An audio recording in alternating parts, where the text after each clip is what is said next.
पापा जी, इसमें घर के राशन में कुछ सामान कम है, जैसे कि टूथपेस्ट और साबुन खत्म था और नमक की थैली, मसूर की दाल भी नहीं मंगाई। हाँ हाँ, तुम्हारी बेवकूफ सास उसके साथ शॉपिंग करने चली गई, पर यह नहीं देखा उसने किस चीज की लिस्ट बनाई है। अरे उसने घर का जरूरी सामान काट दिया, तब जाकर 2000 रुपए बचाए हैं। और मैं अच्छे से जानता हूं तुम्हें लिस्ट बनानी नहीं आती, लेकिन बनवानी तो आती है। सामान लेना तो आता है, लेकिन यह बात तुम्हारी सास नहीं समझेगी।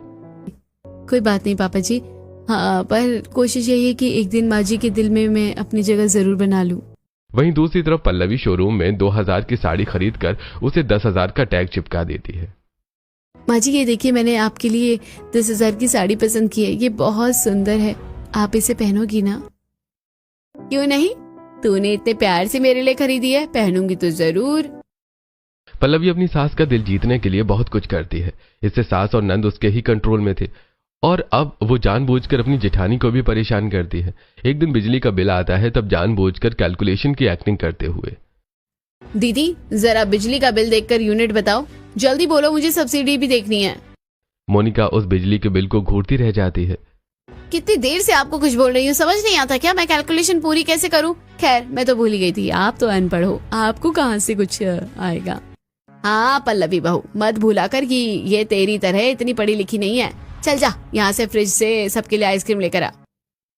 सुमित्रा धक्का मारकर मोनिका को भेजती है। तब मोनिका रसोई में आइसक्रीम निकालते हुए, दिन रात बस माँ जी और देवरानी जी यही सुनाती है कि मैं अनपढ़ हूँ। क्यों भगवान आपने मुझे अनपढ़ बनाया? काश थोड़ा सा पढ़ा लिखा दिया होता तो मैं भी आज घर में काम कर पाती।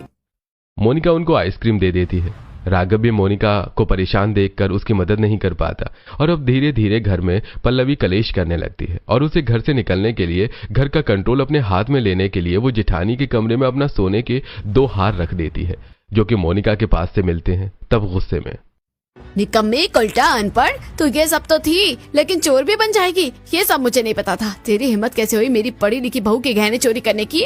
अपने गाँव में भेजना चाहती है ना ये?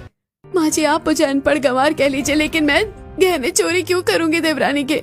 बेहतर होगा कि माँ जी आप इनको घर से बाहर निकाल दो। वैसे भी इन्हें कुछ आता ही नहीं है, और मेरे कमरे में कैश पड़े रहते हैं। कल को दोबारा चोरी करेगी तो साफ मना कर देगी। तूने बिल्कुल सही कहा, अब तो इस घर में ये नहीं रह सकती। वैसे भी मुझे तू खास कुछ पसंद नहीं है। तुम क्या बोल रही हो सुमित्रा? होश में तो हो? बच्चे कहाँ जाएंगे, और गर्मी वैसे ही है। माँ, मोनिका ऐसी नहीं है, आपको गलतफहमी हुई है। मैंने कुछ नहीं सुनना है। पास वाला घर कबाड़ की तरह जो पड़ा है उसे साफ करके वहाँ रह ले, लेकिन इस घर में नहीं। और तूने भी राघव मेरा दिल दुखाया है, इसलिए चला जाए यहाँ से। सुमित्रा उन दोनों को घर से बाहर निकाल देती है और